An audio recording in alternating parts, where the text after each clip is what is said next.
எல்லாம் முன்னால படிச்சுதான் நீங்க பழகிறதுக்கு இதுல 6 வருஷத்துக்கு முன்னால நம்ம பிரதமர் மோடி பதவியேற்கும் போது நான் போயிருக்கிறேன். மணி வந்திருந்தாரு, அன்புமணி வந்திருந்தாரு. அப்ப அதை முடிச்சிட்டு அவருடைய குவார்டர்ஸ்ல இருந்து சென்னை வர்றதுக்கு விமானத்துக்கு கிளம்பணும். அப்ப அவர் சொன்னது 6 வருஷத்துக்கு என்ன சொன்னார்னா, இந்த கட்சியை நான் பார்த்துக்கிறேன். சொன்னாரு 6 வருஷம் இந்த கட்சியை நான் பார்த்துக்கிறேன். ஒரு பதில சொல்ல விமானத்துல யாரும் உட்கார்ந்தோம். எனக்கு பின்னால அவர் உட்கார்ந்தாரு. 2 சொட்டு கண்ணீர் விட்டேன். அது அந்த ஏர்கிராப்ட் விழுந்து, அதுல இருந்து சென்னை வர வரைக்கும் இறங்கி ஒரு வார்த்தையோட பேசுறேன். என்னுடைய மகிழ்வு இருந்தது. ஏறி தயாராக வரத்தோட வந்தது. இது 6 வருஷத்துக்கு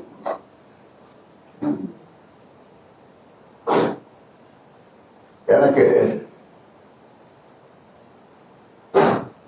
14 பஞ்சாயத்து வச்சாங்க. எத்தனை பஞ்சாயத்து? 14 பஞ்சாயத்து எனக்கு வச்சாங்க.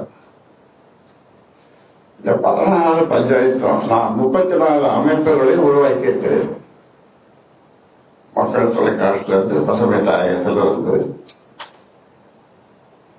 சமூக முன்னேற்ற சங்கம் 34 அமைப்புகளை, துணை அமைப்புகளை உருவாக்கி இருக்கிறேன். அவர்கள் எனக்கு பஞ்சாயத்து பண்ணாங்க. 14வது பஞ்சாயத்து. என்ன பஞ்சாயத்து முடிவுலன்னா, கடைசியில கட்சியை ஐயா பார்த்து விட்ட தோட்டத்துல நீங்க வெளியில மக்களை பாருங்க.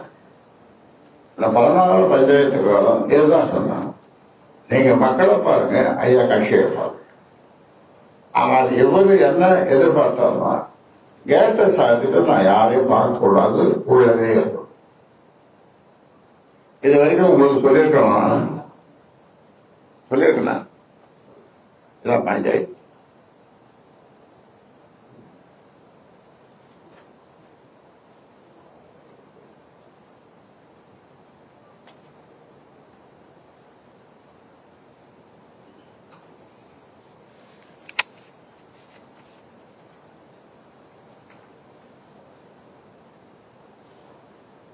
அதாவது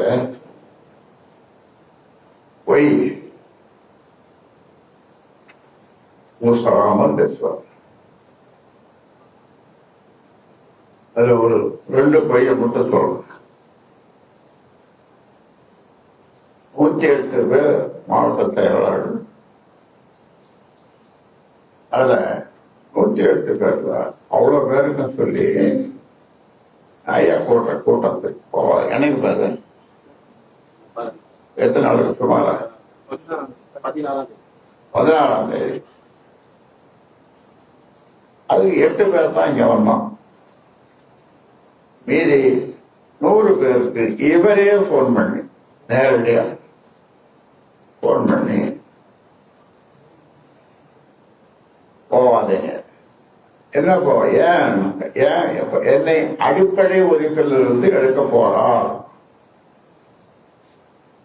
ஐயா, என்னை அடிப்படை உறுப்பிலிருந்து எடுக்க போறான்னு ஒரு பொய் சொல்லணும். அவன் நின்றான்.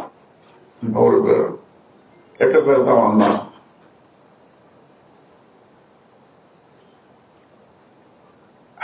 அன்னைக்கே நான் சொல்லிட்டு விட்டேன். 100 பேர் வந்து நான் போட்டவன் 100 பேர். அதான் சரி. எம்ஜிஆர் போவோம், பாடுவோம். அதில் ஒரு பாட்டு அவர் பாடுவார். என்ன பாடுவாரு? நான் செத்து பிழைத்த வேண்டாம். அந்த மாதிரி நான் மறுநாள் உழைச்சிட்டேன். உயிரோடு இருக்கிறவங்க நீச்சல் குளத்துல போய் நீச்சல் அடிச்சேன். செத்து பிழைச்சிட்டேன். போவார். இது ஒரு பொய். அடிப்படை உறுப்பிலிருந்து நீக்குவாருன்றது கற்பனை கூட செய்ய முடியாது இல்லையா? நீங்க சொல்லுங்க, கற்பனை செய்ய முடியுமா? உலகம் ஏற்றணுமா, கட்சி ஏற்றணுமா, மக்கள் ஒரு பொய். இன்னொரு பொய், நேற்று சமூக ஊடக பேரணி கூட்டம். அதுல அந்த கூட்டத்துக்கு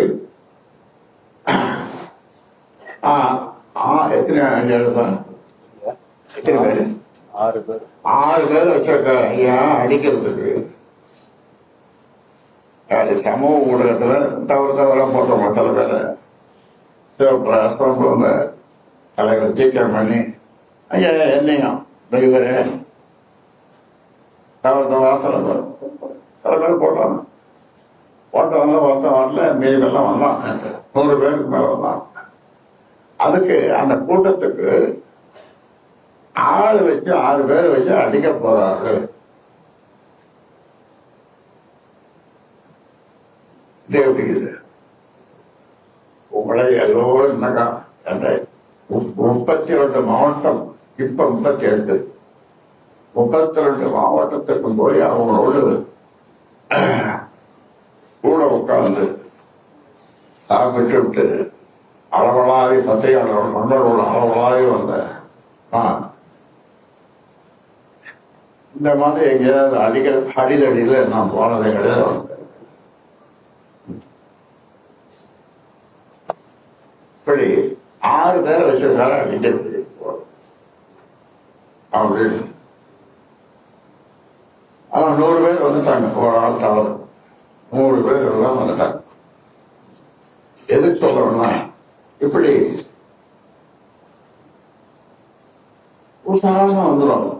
நமக்கு யோசிச்சு செய்ய பொய்ய நமக்கு வராது. நான் போய் பேசுறது கிடையாது.